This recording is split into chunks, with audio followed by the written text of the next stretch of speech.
Hello, this is Max. Today's story is about how a girl blogger transformed a guy into a handsome man and fell in love with him. You can subscribe to the channel after watching. It helps us a lot in realizing the content. The film opens in a lavish and predominantly pink bedroom, where Padgett awakens in the morning. She takes out her dentures and starts her daily routine by applying makeup. Returning to bed, she turns on a ring light and begins a live stream on her phone, portraying an image of effortlessly perfect living. Engaging in a Q&A session, offering beauty tips, and endorsing various beauty products, she presents a flawless facade. Following the segment, Padgett prepares to head to school. She exchanges greetings with her mother, who works as a nurse. Her mother discusses her night shift and inquires about a bill payment. Padgett explains that she noticed the bill on the counter and took care of it. She then excitedly opens her mail and discovers a $3,000 check, a result of her influencer career and brand partnerships, which provides her with significant income. Padgett maintains the illusion of living in an upscale house by occasionally being picked up by her friends, Alden and Quinn, from a posh apartment building. They arrive in a convertible, and the trio engages in conversations and gossip. In the following scene, we are introduced to Cameron, an edgy individual who attends the same school as Padgett. He's driving to school with his younger sister, Bryn. During the car ride, Cameron teases his sister, Bryn, for listening to pop music, considering it to be insubstantial and not genuine music. At school, Cameron sits with his only high school friend, Nisha, an outsider like him. Their conversation is interrupted when Bryn walks by.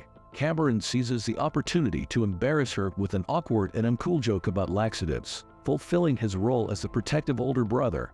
In the subsequent scene, Padgett plans a surprise for her boyfriend by preparing a homemade croquembouche.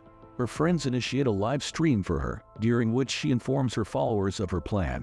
As she enters Jordan's trailer, she unexpectedly discovers him kissing one of his backup dancers. To Padgett's shock, the dancer introduces herself and extends her hand, as if nothing is amiss. Fueled by a mixture of emotions, Padgett's frustration erupts, and she hurls the croquembouche at Jordan. Alden, who is present, captures the entire scene on video and doesn't put the phone away. Throughout the school and beyond, various people witness the dramatic turn of events. Meanwhile, Padgett continues to vent her anger, criticizing Jordan for telling her to stay away from the set and revealing that she used almond flour to prevent him from having digestive issues during his video shoot. Their heated argument culminates in Padgett breaking up with Jordan. However, Padgett's friends finally manage to get her attention and inform her that she still lives on the stream. The scene captures her raw emotion, including smeared mascara and tears. The following day, Padgett remains in bed, choosing not to attend school. Her mother brings her a nostalgic cereal from her childhood and offers words of comfort, acknowledging that breakups are challenging but assuring her that things will improve. Padgett expresses her feelings of humiliation not just due to the breakup, but also because of the public embarrassment she experienced in front of her followers. Quinn calls her to provide comfort, and Padgett remarks that at least everyone saw Jordan's true nature. However, Quinn's response is intriguingly cryptic, hinting that Padgett should check online before forming conclusions. Curious, Padgett checks the internet and discovers that she has become a meme known as Bubble Girl due to a noticeable snot bubble on her nose during the live stream. The realization of her viral humiliation leaves Padgett horrified and embarrassed. She receives a call from Jessica Miles Torres, the CEO of Bunny Venom, the company that sponsors her. Jessica informs Padgett that her image is going viral for all the wrong reasons, branding her as Bubble Girl, which doesn't align with their company's image. Jessica severs their sponsorship, acknowledging that Padgett may be able to redeem herself in the future, but for now, they should not communicate. Meanwhile, at school, Quinn and Alden discuss the incident. Alden suggests that Padgett brought this upon herself, while Quinn is taken aback by the idea that Padgett deserved such treatment.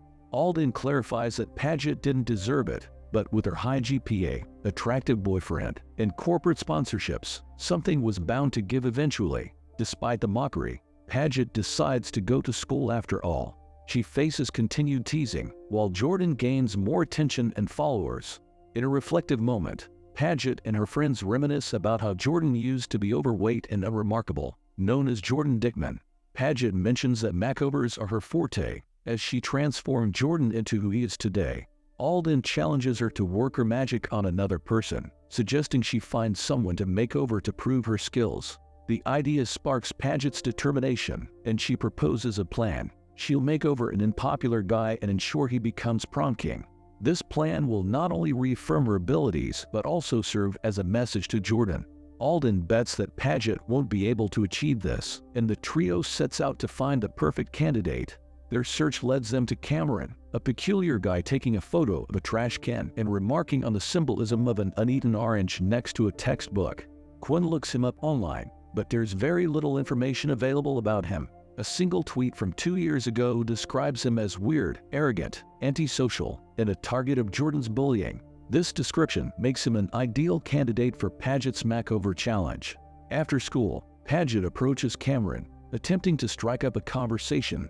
However, Cameron isn't interested and somewhat unnerved by her attention. She offers him a job at the Cali High Car Wash, a fundraiser for prom. When Cameron inquires about the purpose of the fundraiser, Padgett mentions it's for the prom, and he responds by expressing his sadness before walking away. Intriguingly, Cameron's younger sister, Bryn, a fan of Padgett's, approaches her and apologizes for her brother's behavior. She reveals that Cameron is into movies, music, photography, and, interestingly, horses. She also mentions that he works at Will Rogers Park every morning before school. The following day, Padgett arrives at Will Rogers Park for a horse riding lesson, surprising Cameron. He explains that he's occupied with shoveling horse dung and doesn't have time for a lesson. In a surprising turn of events, Padgett offers to help with the dung shoveling so that he can have time for the lesson. Cameron isn't sure of what to say but lets her assist. During an attempt to get Padgett onto a horse, both of them end up falling. Padgett lands on horse dung, and Cameron bursts into laughter. In response, Padgett playfully throws some dung at him, and they share a genuine laugh. Later, as a gesture of gratitude for the lesson, Padgett invites Cameron to a karaoke party. Cameron initially isn't keen on attending, but Nisha convinces him to go, intrigued by the prospect of free food and curious about the party scene.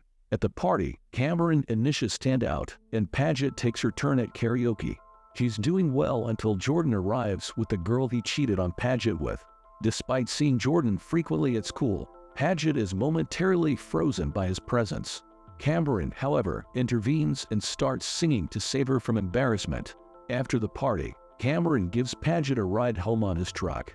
She intentionally leaves her purse behind as an excuse to visit him again. At his house, Bryn pesters Cameron with questions about him and Padgett, to which he gives evasive responses. Before Padgett leaves, she receives a call from Jessica, who comments on the duet video and inquires about the guy. Padgett reveals that he's her next makeover project, aiming to make him more popular than Jordan. Jessica offers to reinstate the sponsorship if she succeeds. At this time, Bryn shows a videotape of their duet. Padgett then calls Bryn, asking if she left something in Cameron's car and suggesting she come over to pick it up. Despite Cameron's attempt to dissuade her, Bryn invites her over. After Padgett arrives, she asks Cameron for another horse riding lesson, and he reluctantly agrees. During the lesson, they connect more deeply. Padgett opens up about her uncertainty since losing her sponsorship and shares that she used to look forward to leaving high school but now feels adrift. Cameron relates, expressing his desire to travel and engage in photography. They engage in playful banter about taking pictures. Cameron takes Padgett to an old yet functional train station where he practices street photography. Fascinated by the experience, Padgett enjoys the unique environment. As they sit down for coffee, Padgett asks about Cameron's living situation with his grandmother. He opens up about his family, revealing that his mother passed away in a crash and his father chose to live in Sweden. He also mentions that the camera he uses belonged to his mother. In return, Padgett shares her own experiences, discussing her parents' divorce and her mother's demanding job as a nurse. She then invites Cameron to Alden's upcoming Great Gatsby-themed birthday party. Cameron teases the idea of such parties representing the shallowness of the upper class, but Padgett sees the appeal in them. He agrees to come and asks if he can bring some friends along, to which Padgett responds affirmatively. In the subsequent scene, Padgett takes Cameron, Nisha, and Bryn shopping for Alden's party. A fun montage showcases their shopping spree, and afterward, Padgett gives Cameron a makeover, including a shave and a haircut. The transformation astonishes Nisha and Bryn. Padgett live streams the makeover, during which she starts to develop a crush on Cameron due to his new appearance. They all attend Alden's Great Gatsby-themed party, where Cameron's presence surprises everyone, including Alden. Throughout the party, Quinn and Nisha seem to hit it off and flirt, while Jordan attempts to reconcile with Padgett but is rebuffed. He then turns his attention to Brynn, but his advances become forceful, causing her to run off. Brynn informs Cameron about the incident, and he confronts Jordan. A physical altercation almost breaks out, but Cameron maintains his composure and avoids Jordan's attacks. In a final act of vengeance, Jordan throws Cameron's camera into the swimming pool. Cameron retrieves the camera and leaves the party, prompting Padgett to chase after him. Cameron questions her motives for being interested in him, and she admits that her feelings have changed. Back in her room that night, Padgett starts a live stream, discussing the importance of the company one keeps. She's interrupted by a text from Jessica, who acknowledges the viral videos from the party and mentions a forthcoming call. The next day at school, Cameron finds himself in the spotlight due to the viral fight video. Despite his initial resistance, he embraces the idea of competing for prom king to challenge Jordan. Padgett encounters Jordan and Alden at school, now revealed as a couple. Alden confesses her true intentions, admitting she set up the live stream and humiliation after Padgett's breakup. She also reveals knowledge about Padgett's financial struggles and threatens to expose her secret when it suits her. As Padgett discusses these revelations with Quinn, Cameron arrives and apologizes. Cameron shares his photography darkroom with Padgett after school, and their connection deepens. They share a kiss. Upon hearing about the kiss, Brynn advises Cameron to ask Padgett to prom. Further complicating the situation, Alden exposes the bet she made with Padgett to Cameron, making him believe that Padgett only loved him because of a bet. On prom day, Padgett's mother encourages her to be true to herself and not the person she was during her social media influencer days. Cameron initially refuses to attend the prom, but Brynn's persuasion convinces him otherwise. However, Cameron doesn't show up, and Padgett rejects her role as prom queen. Outside the school, she finds Cameron riding a horse and kisses him, apologizing for her earlier actions. Following the events of prom night, Padgett regains her fan following and takes her social media in a new direction. She travels to various destinations worldwide alongside Cameron, now her devoted boyfriend. The movie concludes with their journey together. If you are interested in such films, please proceed to the next video on the screen, and also share your thoughts about this film in the comments. Give us a like and subscribe. Goodbye.